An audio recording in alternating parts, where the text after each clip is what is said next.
Estas férias leve o Observador no bolso. Na praia, no campo ou entre viagens, acompanhe toda a atualidade sem limites. Assine com 40€ de desconto e habilite-se a ganhar uma estadia de 2 noites num dos hotéis boutique da Small Portuguese Hotels. Este verão, desligue da rotina, não da informação. Assine em observador.pt.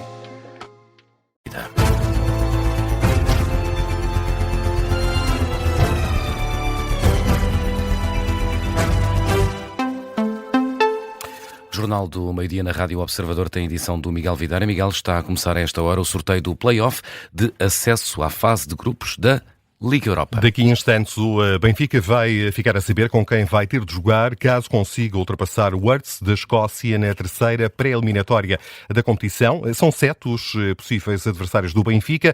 O Dinamo de Zagreb da Croácia é à partida o clube mais difícil.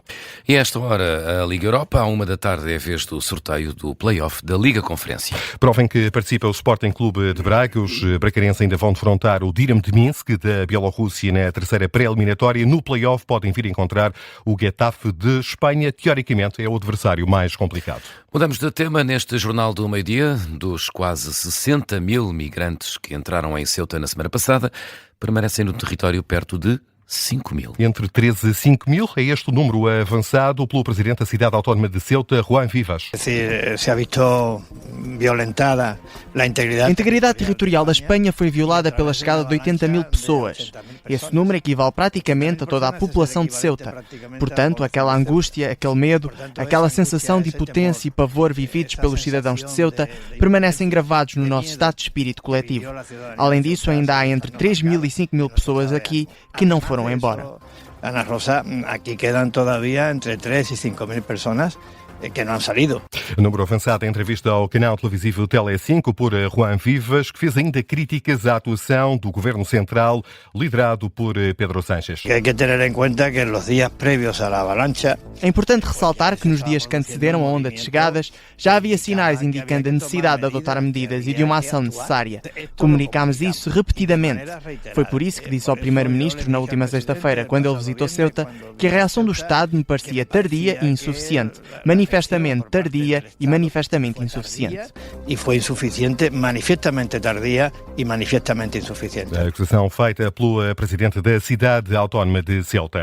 E por Ceuta continua a enviada especial do Observador, Inês André Figueiredo, que dá conta de um regresso progressivo à normalidade. Refletido, por exemplo, na reabertura de estabelecimentos comerciais, ainda que sob o olhar atento das autoridades. O exército mantém-se nas ruas, que obviamente não é normal em Ceuta, e há uma grande incerteza sobre o que vai acontecer aos migrantes que não regressaram a Marrocos. Na noite de ontem estivemos na praia, onde estão centenas de pessoas reunidas, uma praia quase a 1 hora a pé daquela por onde entraram a nado na fronteira com Marrocos, e não há respostas. Há pessoas sem comida há 5 dias, há 6 dias, o exército ontem deu água, mas os próprios migrantes acabam por ter um conjunto de perguntas na cabeça deles às quais não conseguem responder, e acabam também por aproveitar a presença dos jornalistas para perceber se há respostas políticas a nível internacional sobre a situação que estão a viver aqui em Ceuta. Aguardam, diria que pacientemente, porque o cenário a que assistimos de madrugada foi esse. Pessoas calmas a fazer fogueiras para se aquecerem, muitas a dormirem, outras a aproveitar para jogar à bola, porque há um pormenor relevante, ao contrário das pessoas que resolveram regressar a Marrocos depois de passarem a fronteira, logo nas horas a seguir a passarem a fronteira, porque perceberam que não havia água, não havia comida. Quem está em Ceuta neste momento não tem nada a perder. Muitos vieram de outros países da África subsaariana, fogem de guerras, ficaram sem as famílias, têm fome há muito tempo e não só há estes dias, e não têm nada a perder. Penso que a frase que melhor resume tudo aquilo que nos têm vindo a dizer é: eu prefiro morrer do que regressar a Marrocos, e isto diz bem o que é que estas pessoas estão aqui a fazer e a razão pela qual não voltam atrás. O relato da enviada especial do Observador a Ceuta, Inês André Figueiredo. E esta vaga migratória foi tema do explicador desta manhã, aqui na Rádio Observador. O antigo eurodeputado do PS, Pedro Silva Pereira,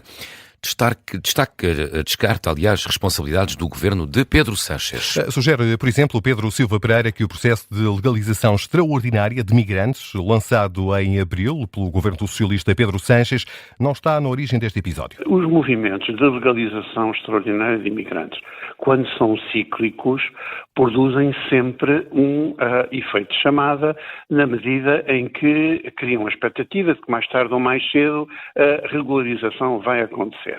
Mas esse efeito de chamada é sempre um efeito gradual e diferido no tempo.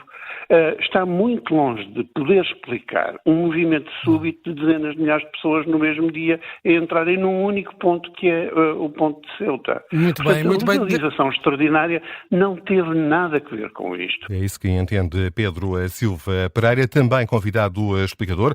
O antigo eurodeputado do PSD, Carlos Coelho, alerta para a possibilidade de se voltar a repetir o movimento migratório, como o ocorrido a semana passada, com destino Ceuta. Carlos Coelho lembra ainda que há um fator novo a dificultar o controlo de fronteiras. O facto de haver milhares de pessoas a cruzarem o Mediterrâneo com risco de vida para chegarem à Europa é algo que nós temos tido há muitos anos. Portanto, isso não tem nada de novo.